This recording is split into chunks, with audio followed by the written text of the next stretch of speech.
One of my new favorite directors and writers in John Swap is back tag teaming with one of my favorite actors in Frank Grillo. Folks, y'all already know what it is. It's a no-brainer for me here. So let's jump into the review of the new film, Little Dixie.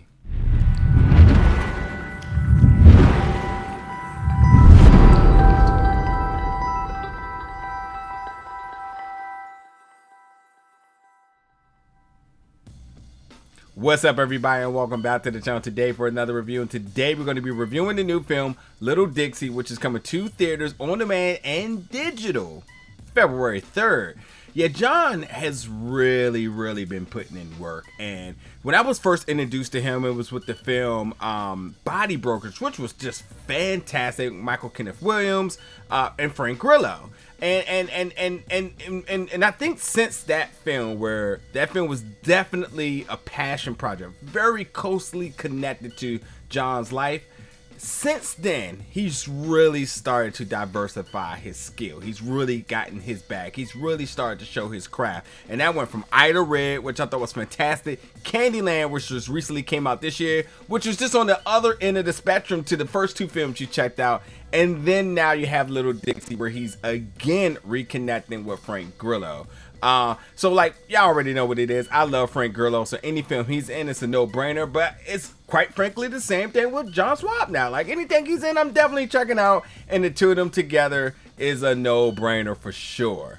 So this film now, Little Dixie, kind of really gets into my groove of things. Now, granted, I do like horror, and I thought what Candyland did was very unique, very unconventional, and very much my taste of a film. But this really is what I like in films. And I also like when Frank Grillo is, I don't want to say typecast, but I like Frank Grillo when he's in roles like this, you know? And I think Frank has also really been diversifying himself. If you've seen Lamborghini, I thought that showed a new side of him that we haven't seen in a while. But, you know, when you say Frank Grillo, you're thinking, okay, we know the choreography is going to be amazing. We know there's going to be some stunts and some action. So, yeah, and I think that's why I kind of grew to the likings of him. But since I've really seen him in different roles, and I can't be wrong when we go back to the roots, shall I say. And that's where we get with this in the character Doc, who he's really playing in a very difficult position here now. He's dealing with corrupt government officials. He's dealing with the cartel, and his family is pretty visible, which also puts them in the crosshairs of all of this as well too. A deal doesn't go right, and now everyone's trying to one-up one another. No one can be trusted, and when it comes down to it, he needs to protect his young daughter in Little Dixie, but that means he may have to cross some folks, and he also got to try to stay alive himself. So, like, listen, the plot is super simple, and it does sort of pull from other films you may have seen before, like little things with the plot, especially with like the twists and turns and whatnot. But like, the film is very action packed. Like, the one thing I liked about this film is that it really does develop the plot and the emotional toll pretty early in the film. But then once you get to about like halfway throughout the film, that's when the bullets start to fly, the twists and turns. And obviously when you're dealing with the cartel, you know, you want the cartel to do ruthless things. You want to see the bad and the ugly. There's no good. And so, yes, we go deep dive into that. And then the government. We want the government, especially the corrupt government. We want to see their face side, and then we obviously want to see their backside in terms of how dirty they can get and how this is all connected. So, you know, again, I thought the plot did a really good job in really introducing all the stakes pretty early, and then getting right to the action, and then adding the twists and turns, which keeps you entertained the entire time. Now, Frank, you know, I'm waiting for the big action scene with him.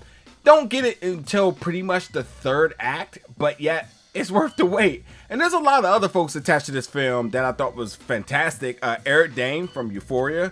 Beau Knapp is in this. Yeah, that's that's a character there. Sophia Bryan. There's a ton of different names attached to this. Peter Green, should I mention as well too? So like a very handful of names and faces that you've seen in different projects that coming together, they really make this film work.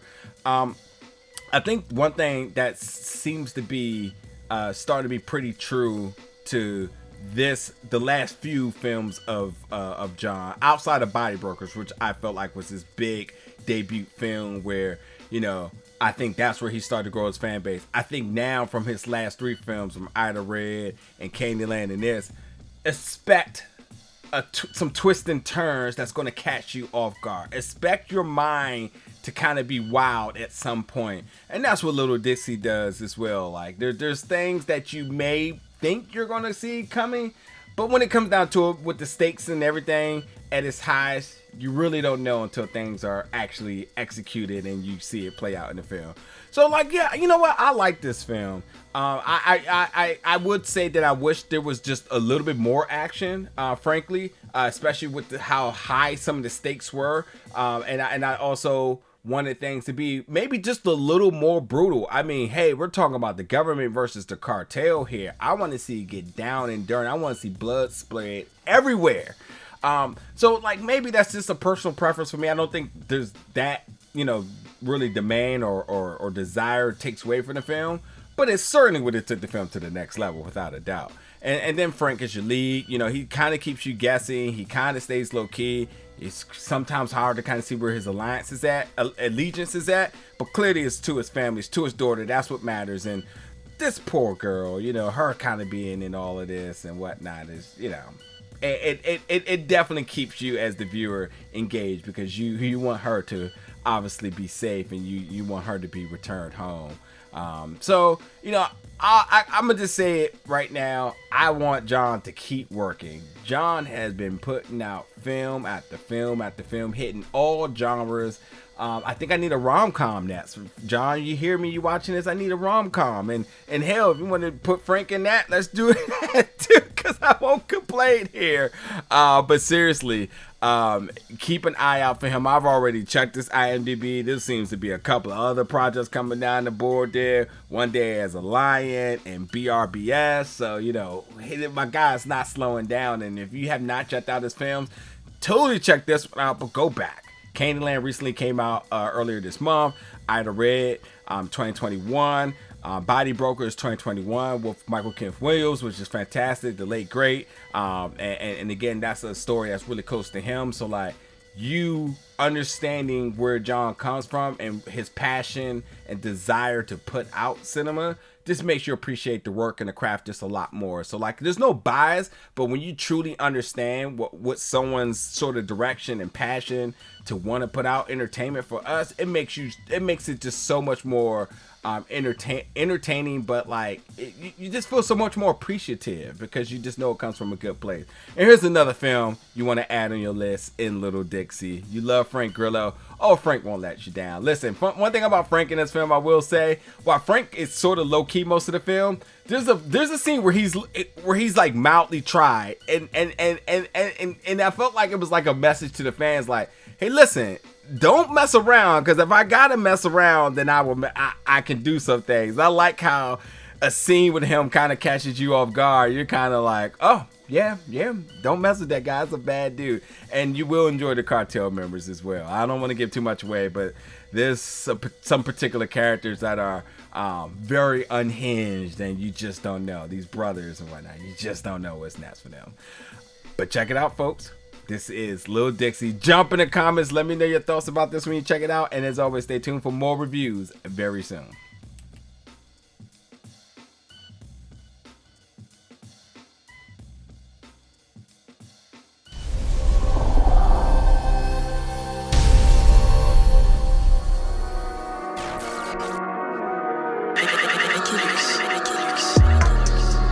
Big